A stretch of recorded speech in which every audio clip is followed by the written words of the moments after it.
Kim at Paulo, so sweet. Di na talaga mapaghihiwalay. Magkatabi sa pagkain.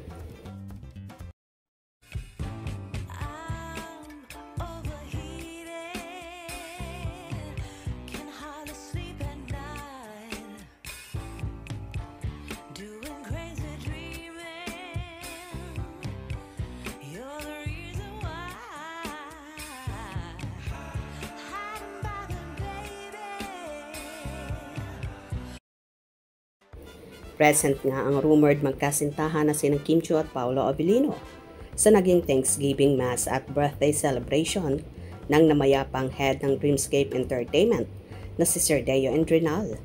Nagkaroon nga ng Mass bago ang celebration at after nga nito ay kinantahan ng lahat ng dumalo si Sir Deo. Wala man sa tabi si Sir Deo pero masaya ang lahat at alam nilang happy na ang head sa heaven. Anyway, after nga noon ay nagkaroon ng munting salo-salo at namataan na so sweet at magkatabi nga sa upuan ang Kim Pao na talagang magjawa na ang galawan. Bukod pa dyan, couples na naman ang suot nila. Kaya nga sabi ng iba, twinning is winning. Kung dati hate ni Chinita Princess ang black color, aba ngayon malimit na kasi siyang naka-black dahil ito naman ang isa sa paboritong color ni Paolo. O di ba walang magawa si Kimi kapag black na ang gustong isuot nila ng actor at in fairness naman, ang ganda-ganda nilang pagmasdan. Samantala samot-saring kilig naman ang naikomento ng netizens sa kanilang namataan. Ay sus, dead ma, sabi nga ni Kim, lahat ng ibato nyo sa amin, kaya namin yan. Love your post, is giving me so much joy, keep sharing your amazing life with us. Yung mga bashers, baka sabihin na naman, bakit di sinubuan ni Pao si Kim? Sapol mga bashers. Napaka-weird mag-isip ng mga bashers. Parang may mga sayad, di kaya nakakaduda ang mga ginagawa at sinasabi nila. Yan, magkatabi na silang kumain. Baka may pansinin na naman sila. Trusis o mga bashers, pasok. Sabi ng basher, bakit daw hindi sinubuan ni Pao si Kimi? Baka sabihin na naman ni basher, bakit hindi sinubuan si Kim ni Paolo? Basta may masabi lang ang mga inggit. Hindi kasi bising idol nila. Walang ganap.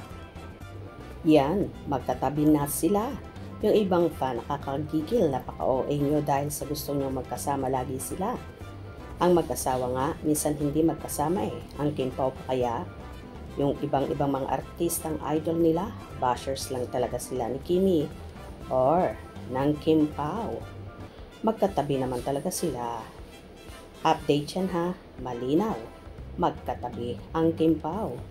Cute talaga ni Kim, sarap niyang kumain. Mga sisaya na lang natin mga bashers. Magsasawa na rin sila, manigas na lang sila sa inggit. Hala, ang kamot ni Paolo, ha ha ha ha. Oo nga, bakit di sinubuan? Ikaw na lang Kimi magsubo. Baka malunok kutsara, sarap ng pagkain. Look like Kimers bashing. Paolo, please have some respect, Paolo. Help Kim to live up her career where she is now. Always remember, Paolo's supporter is the general public, plus Kim Pao. Thanks. Twinning is winning. Kim Pao. Love it. O, diba? Kitang-kita naman ang sweetness ng Kim Pao. Kahit sa simple gesture lang nila. Ang importante palagi silang magkasama at magkatabi, lalong higit sa pagkain. Hope you enjoyed.